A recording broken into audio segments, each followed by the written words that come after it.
Malacca அலூர் Gaja Jalan Simpang 4 Kampung கமோஸ் பழைய நானிங் திருக்கோவிலான ஸ்ரீ பால தண்டாயுதபாணி ஆலயத்தில் கந்த சஷ்டி விரத விழா நிறைவு நாளான நேற்று செவ்வாய்க்கிழமை இரவு திருக்கல்யாண உற்சவம் வெகு விமரிசையாக நடைபெற்றது.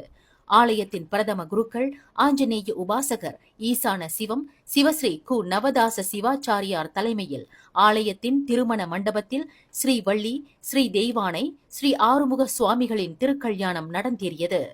ஏராளமான பக்தர்கள் தம்பதியர் சகிதமாக புடவை, வேஷ்டி துண்டு, வெற்றிலை பாக்கு, தேங்காய் உட்பட பூஜை பொருட்களுடன் சீர்தட்டை ஏந்திய வண்ணம் ஆறுமுக சுவாமிகளின் திருக்கல்யாண நிகழ்விற்கு சிறப்பு சேர்த்தனர்.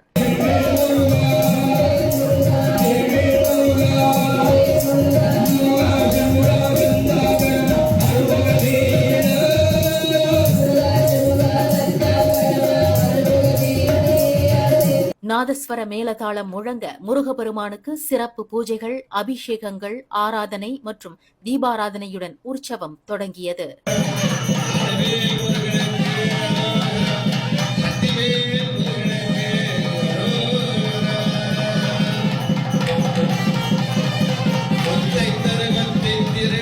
ஸ்ரீ ஆறுமுக பெருமானின் திருக்கல்யாண வைபவ சிறப்பு குறித்து பிரதம குருக்கள் சிவஸ்ரீ கு நவதாச சிவாச்சாரியார் பக்த பெருமக்களுக்கு விவரித்தார். எம்முடைய மன்னர்களின் மன்னாதியாக திகழ்கின்ற அந்த ஆறுமுக பெருமானுக்கு, வள்ளி தெய்வானை உடனமர்கின்ற அந்த சுப்பிரமணிய பெருமானுக்கு திருக்கல்யாண வைபவமானது நடைபெறவுள்ளது. முன்னதாக மண்டபத்தில் வீற்றிருக்கும் ஸ்ரீ வள்ளி ஸ்ரீ தெய்வானையை காண உற்சவர் மூலவர் ஸ்ரீ ஆறுமுக பெருமான் பட்டாடை உடுத்தி வண்ண மலர்களால் அலங்கரிக்கப்பட்டு எழுந்தருளி திருமண கோலத்தில் பக்தர்கள் புடைசூழ பல்லக்கில் அருள் காட்சி தந்த வண்ணம் கொண்டு வரப்பட்டார்.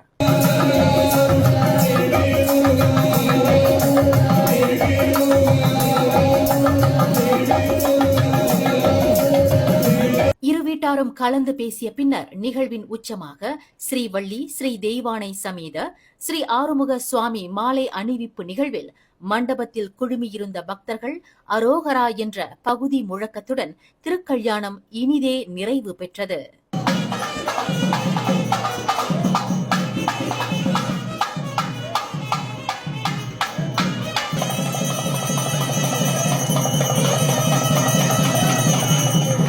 திருக்கல்யாண நிகழ்விற்கு கலந்து கொண்ட அடியார்களுக்கும் சீர்தட்டு கொண்டு வந்தவர்களுக்கும் மொய்ப்பணம் எழுதியவர்களுக்கும் ஆலயம் சார்பில் மஞ்சள், குங்குமம், மஞ்சள் கயிறு முதலியவை பிரசாதமாக வழங்கப்பட்டது. மேலும் செய்திகளை தெரிந்து கொள்ள கீழே இருக்கும் பெல் பட்டனை அழுத்துங்கள். உங்கள் மகிழ்ச்சியை வெளிப்படுத்த லைக் மற்றும் ஷேர் செய்யுங்கள். தொடர்ந்து திசைகளோடு இணைந்திருக்க சப்ஸ்கிரைப் செய்யுங்கள்.